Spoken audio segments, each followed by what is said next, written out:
नमस्कार। ये महाभारत कथा पूरी तरह से वेद व्यास महाभारत के ऊपर आधारित है। यदि आप इसका निरंतर श्रवण करते रहना चाहते हैं तो इस चैनल को सब्सक्राइब जरूर कर लें और आगे आने वाले सभी पॉडकास्ट के नोटिफिकेशन के लिए बेल आइकन को भी ज़रूर से प्रेस कर दें।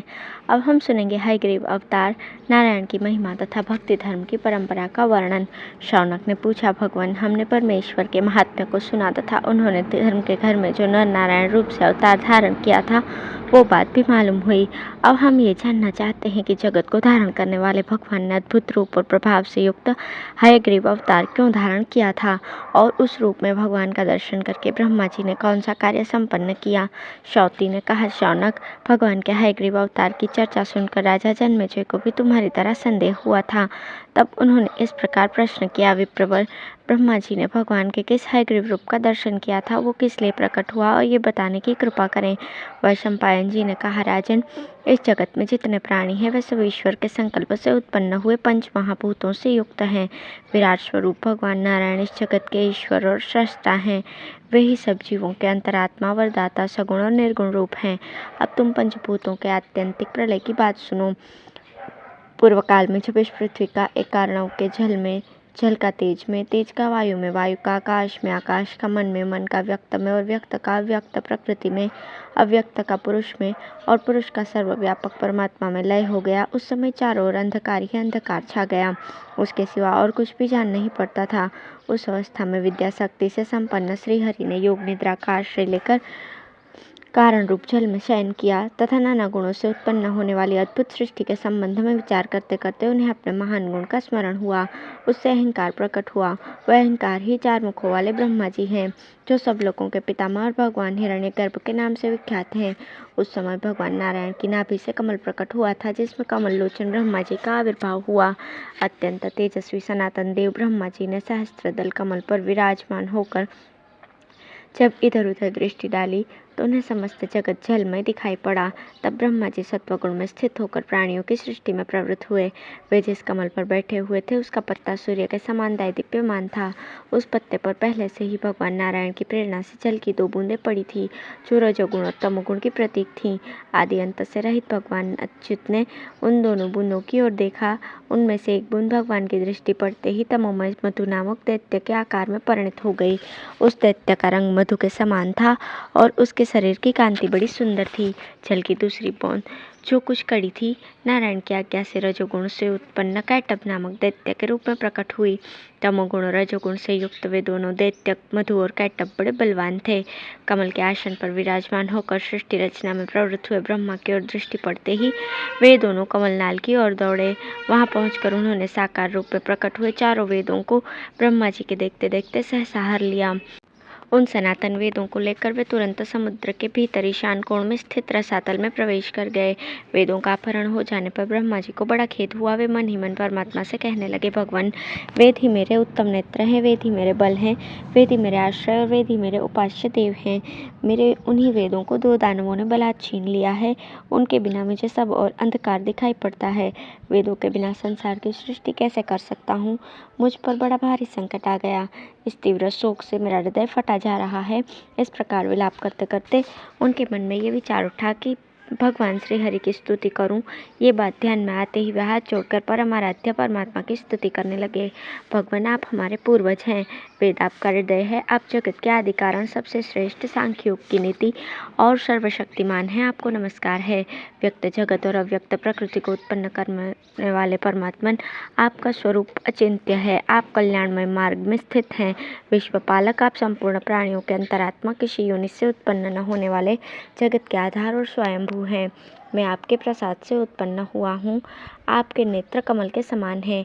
आपका श्री विग्रह विशुद्ध सत्वमय है। आप ही ईश्वर और स्वभाव हैं। आप ही ने मुझे जन्म दिया है और आप ही की कृपा से मुझ पर काल का जोर नहीं चलता। आपने मुझे वेद रूपी नेत्र प्रदान किए थे, किंतु उन्हें दानवों ने छीन लिया। उनके बिना मैं अंधा सा हो रहा हूँ, अतः आप कृपा करके पुनः उन्हें वापस ला दीजिए, क्योंकि मैं आपका प्रिय भक्त हूँ और आप मेरे प्रियतम स्वामी हैं। ब्रह्मा जी के इस प्रकार स्तुति करने पर सर्वव्यापक भगवान नारायण योग निद्रा का त्याग कर वेदों का उद्धार करने को सज्ज हो गए। उन्होंने अपने ऐश्वर्य के द्वारा दूसरा शरीर धारण किया, जो चंद्रमा के समान कांतिमान था।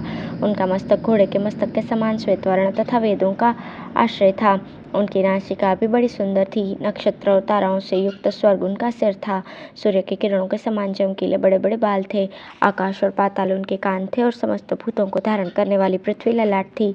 इसी प्रकार गंगा और सरस्वती उनका नितंब, महान समुद्र उनकी भौहें, सूर्य और चंद्रमा नेत्र, संध्या नासिका, ओंकार संस्कार, बिजली जीभ, सोमपान करने वाले पीतर दांत, गोलोक और ब्रह्मलोक ओठ और कालरात्रि उनकी ग्रीवा थी। इस प्रकार अनेक मूर्तियों से आवृत हयग्रीव का रूप धारण करके वे जगदीश्वर वहां से अंतर्ध्यान हो गए और रसातल में प्रवेश कर परम योग का आश्रय लेकर शिक्षा के नियमानुसार उदात्तादि स्वरों से युक्त सामवेद का गान करने लगे। नाद और स्वर से विशिष्ट सामगान की वो मधुर ध्वनि रसातल में सब और फैल गई, जो सब प्राणियों का हित साधन करने वाली थी। दोनों असुरों ने जब वो शब्द सुना तो वेदों के बंधन में बांधकर रसातल में एक और फेंक दिया और स्वयं जिधर से वो ध्वनि आ रही थी उसी ओर दौड़े। इसी बीच में भगवान हयग्रीव ने उस स्थान पर पहुंचकर रसातल में पड़े हुए संपूर्ण वेदों को अपने अधिकार में कर लिया और उन्हें लाकर पुनः ब्रह्मा जी को सौंप दिया। इसके बाद वे अपने पूर्व रूप को धारण करके फिर ज्यों के त्यों सो रहे। इधर जब उन दानवों को शब्द होने के स्थान पर कुछ दिखाई न पड़ा तो वे पुनः बड़े वेग से उस स्थान पर आ पहुंचे जहाँ वेदों को फेंकाए थे, किंतु वहां भी कुछ हाथ न आया। वो स्थान खाली ही दिखाई दिया। अब वे बलवान दैत्य बड़े जोर से ऊपर की ओर बढ़े और शीघ्र ही रसातल से बाहर निकल आए। ऊपर आकर उन्होंने देखा कि पानी के ऊपर शेषनाग की शैया पर एक चंद्रमा के समान कांतिमान पुरुष सो रहा है। वे विशुद्ध सत्व से संपन्न भगवान ही थे, जो योग निद्रा में पौधे हुए थे। उन्हें देखकर दानवराज मधु और कैटभ ठहाका मारकर जोर जोर से हंसने लगे और रजोगुण तथा तमोगुण के आवेश में आकर परस्पर कहने लगे, यह जो श्वेत वर्ण वाला पुरुष यहाँ निद्रा ले रहा है, निसंदेह यही रसातल से वेदों को चुरा लाया है। ये किसका पुत्र है, कौन है और क्यों यहाँ सांप के शरीर पर सो रहा है। इस प्रकार बातचीत करके उन दोनों ने श्रीहरि को जगाया। उन्हें युद्ध के लिए उत्सुक देखकर भगवान पुरुषोत्तम उठकर खड़े हो गए और उन दोनों की ओर दृष्टि डालकर उन्होंने मन ही मन युद्ध का निश्चय किया। फिर तो युद्ध प्रारंभ हो गया और भगवान मधुसूदन ने ब्रह्मा जी का मान रखने के लिए रजोगुण तथा तमोगुण से प्रभावित हुए उन दैत्यों को मार दिया। इस प्रकार वेदों को वापस लाकर और मधु कैटभ को मारकर उन्होंने ब्रह्मा जी का शोक दूर किया। तत्पश्चात वेद से सम्मानित और भगवान से सुरक्षित होकर ब्रह्मा जी ने समस्त चराचर जगत की सृष्टि की। भगवान उन्हें लोक रचना की बुद्धि देकर अंतर्ध्यान हो गए, जहाँ से आए थे वहीं चले गए। इसी प्रकार श्री हरि ने प्रवृत्ति धर्म का प्रचार करने के लिए हयग्रीव रूप धारण किया था। उनका ये वरदायक रूप परम प्राचीन और विख्यात है। जो ब्राह्मण प्रतिदिन इस अवतार की कथा को सुनता या स्मरण करता है, उसके अध्ययन का कभी नाश नहीं होता। राजन, तुमने जिसके लिए पूछा था वो हयग्रीव अवतार की प्राचीन कथा मैंने तुम्हें सुना दी। यह उपाख्यान वेद के द्वारा अनुमोदित है। परमात्मा कार्य साधन करने के लिए जिस जिस शरीर को धारण करना चाहते हैं उसे स्वयं प्रकट कर लेते हैं। वे वेद और तपस्या की निधि है तथा सांख्य, योग, ब्रह्म एवं भविष्य रूप हैं। वेदों का पर्यवसान नारायण में ही है। यज्ञ नारायण के ही स्वरूप हैं। तप नारायण की ही प्राप्ति कराने वाले हैं और नारायण की प्राप्ति ही उत्तम गति है। इतना ही नहीं, रुत और सत्य भी नारायण के ही स्वरूप हैं तथा जिसके अनुष्ठान से पुनर्जन्म नहीं लेना पड़ता, वो निवृत्ति प्रधान धर्म भी नारायण को ही लक्ष्य करने वाला है। प्रवृत्ति धर्म भी नारायण का ही स्वरूप है। भूमि का उत्तम गुण गंध, जल का गुण रस, तेज का गुण रूप, वायु का गुण स्पर्श और आकाश का गुण शब्द भी नारायण से भिन्न नहीं है। मन, काल, नक्षत्र मंडल, कीर्ति, श्री, लक्ष्मी, संपूर्ण देवता तथा सांख्य और योग शास्त्र ये सब नारायण के ही स्वरूप हैं। पुरुष प्रधान प्रभाव, कर्म और देव जिन वस्तुओं का कारण है वे भी नारायण रूप ही हैं। अधिष्ठान करता, भिन्न भिन्न प्रकार के कारण, नाना प्रकार की अलग अलग चेष्टाएं तथा दैव, इन 5 कारणों से रूप में पर सर्वत्र श्रीहरि ही विराजमान है। जो लोग सर्वव्यापक हेतुओं से तत्व को जानने की इच्छा रखते हैं, उनके लिए महायोगी नारायण ही एकमात्र ज्ञातव्य तत्व है। संपूर्ण लोक, ब्रह्मादि देवता, महात्मा, ऋषि, सांख्य के विद्वान, योगी और आत्मज्ञानी, ये 3 सबके मन की बातें भगवान जानते हैं, किंतु उनके मन में क्या है ये किसी को पता नहीं है। समस्त विश्व में जो लोग देवताओं के लिए यज्ञ और पितरों के लिए श्राद्ध करते हैं, दान देते हैं और महान तप करते हैं, उन सबके आश्रय भगवान विष्णु ही है। वे अपने ऐश्वर्य योग में स्थित रहते हैं। संपूर्ण प्राणियों के आवास स्थान होने के कारण उन्हें वासुदेव कहते हैं। ये परम महर्षि नारायण नित्य महान ऐश्वर्य से युक्त और गुणों से रहित है। तो भी जैसे गुणहीन काल ऋतु के गुणों से युक्त होता है, उसी प्रकार वे भी समय समय पर गुणों को स्वीकार करते हैं। उन महात्मा के गमनागमन को कोई नहीं जानता। जो ज्ञानी महर्षि है वे ही उन नित्य अंतर्यामी परमात्मा का साक्षात्कार करते हैं। जन्मेजय ने कहा, ब्राह्मण भगवान अनन्य भाव से भजन करने वाले अपने सभी भक्तों को प्रसन्न करते और उनकी विधिवत की हुई पूजा को स्वीकार करते हैं। ये कितने आनंद की बात है। संसार में जिन लोगों की वासनाएं दग्ध हो गई हैं और जो पुण्य पाप से रहित हो गए हैं, उन्हें परंपरा से जो गति प्राप्त होती है उसका भी आपने वर्णन किया है, किंतु मेरी समझ में जो ब्राह्मण उपनिषदों सहित संपूर्ण वेदों का विधिवत स्वाध्याय करते हैं तथा जो संन्यास धर्म का पालन करते हैं, इन सबसे उत्तम गति उन्हीं को प्राप्त होती है जो भगवान के अनन्य भक्त हैं। भगवान, इस भक्ति रूप धर्म का किसने उपदेश किया है? इसका आदि उपदेशक कोई देवता है या ऋषि? एकांत भक्तों की नित्यचर्या क्या है और वो कब से प्रचलित हुई है? मेरे इस संदेह को दूर कीजिए, क्योंकि मुझे इन सब बातों को जानने की बड़ी उत्कंठा है।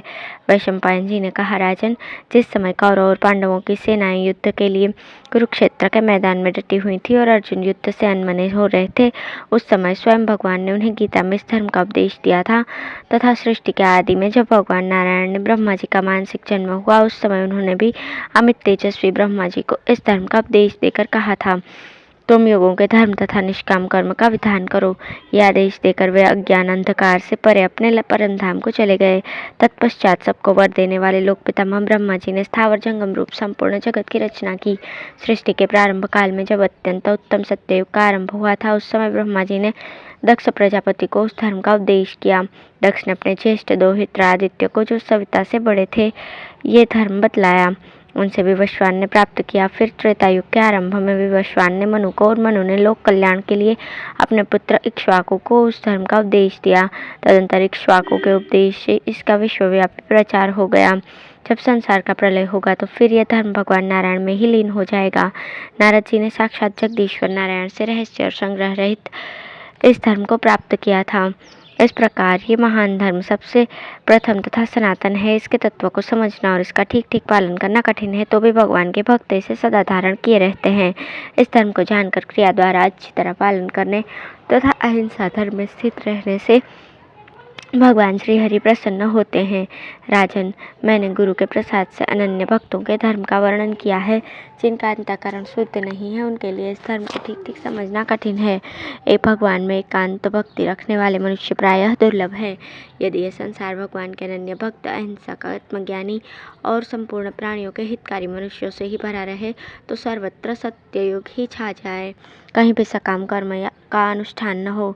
इस प्रकार मेरे गुरु भगवान व्यास ने ऋषियों के निकट श्री कृष्ण और भीष्म के सुनते हुए धर्मराज युधिष्ठिर से इस धर्म का उपदेश किया था, और व्यास जी को प्राचीन काल में महातपस्वी नारद जी से ये धर्म प्राप्त हुआ था। नारायण की आराधना में लगे हुए अनन्य भक्त चंद्रमा के समान गौर वर्ण वाले पर ब्रह्म स्वरूप भगवान अच्युत को प्राप्त होते हैं। धन्यवाद।